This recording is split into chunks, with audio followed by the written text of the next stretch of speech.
Your printer just showed service required and refused to print, not a paper jam, not an empty cartridge.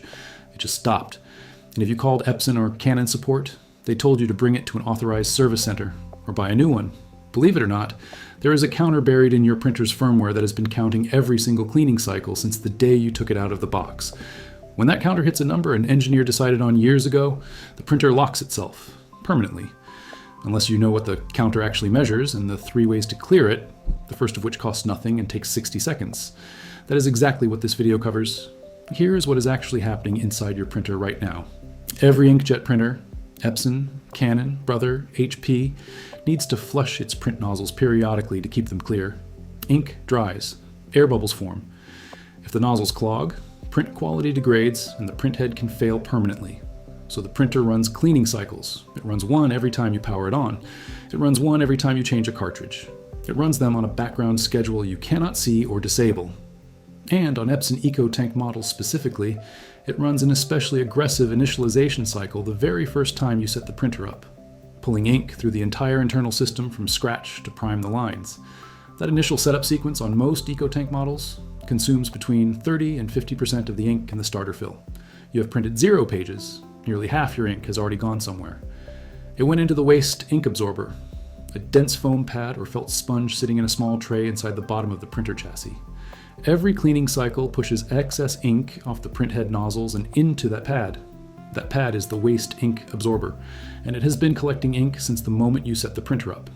The counter is not a physical sensor. There is no float inside the pad, no weight measurement, no moisture detector. It is a number in firmware that goes up by a fixed increment every time a cleaning cycle runs.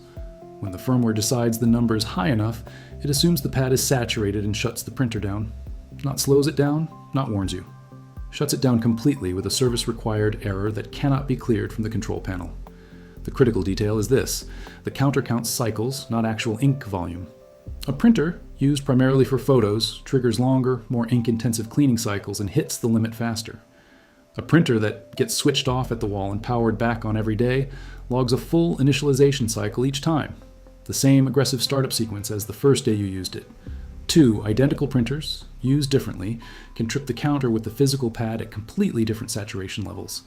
In many cases, when owners open the printer after the lockout, the pad is not even at half capacity. The printer is fully functional. The counter said, "Stop," so the printer stopped. Epson's official guidance is to call a service center. Service centers charge between $40 and $80 depending on the model.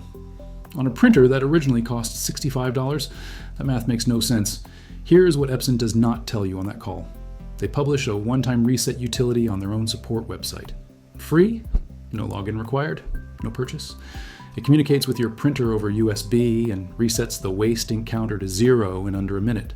The page is epson.com/support/WA00819. That utility exists, it is official, and the customer service team will not mention it unless you ask. Start there.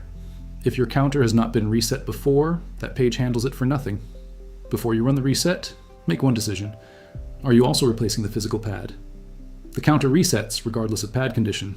The pad is a separate question.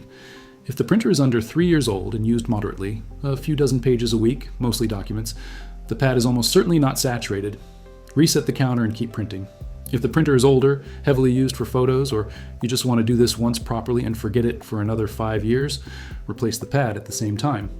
Replacement pads for Epson models are available on Amazon for $8 to $15. Search your exact model number, plus the words waste ink pad replacement. The shape varies by model, but the material is identical across all of them. Dense polyurethane foam. To access the pad, flip the printer upside down. 4 Phillips screws hold the bottom cover. 2 near the front edge, 2 near the back. The cover lifts straight off. The waste ink tray sits in the lower right quadrant of the chassis as a removable rectangular tray. Slide it out. The saturated pad pulls free from the tray. Drop in the replacement, seat the tray back into the chassis, replace the cover, flip the printer right side up. Now reset the counter.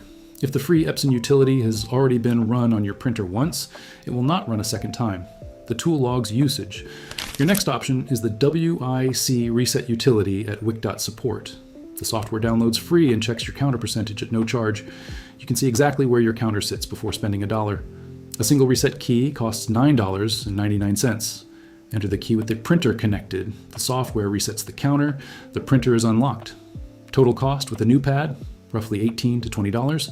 You will do this once every 3 to 5 years. Now here's the part that almost nobody covers, and it will change how you use your printer from today forward. The single behavior that burns through your wasting counter fastest is cutting wall power between sessions. When a printer loses power completely and comes back on, it runs the same full initialization cleaning sequence it ran on day 1. The aggressive 30 to 50% ink flush. Do that once a day, and you're logging 365 initialization cycles per year against your counter. Leave the printer in sleep mode instead. Plugged in, display off, just idle. And it wakes without an initialization sequence. The difference in counter accumulation between these two habits over 3 years is substantial. That one change costs nothing and extends the life of your counter reset interval significantly.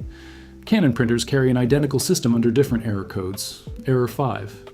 B00, P08, and P10 and Canon inkjets are all counter-based lockouts. The pad access and reset process are nearly identical to Epson. Canon has its own adjustment utilities and the same category of third-party reset tools. If you have a Canon showing one of those codes, the same logic applies. One more thing worth knowing.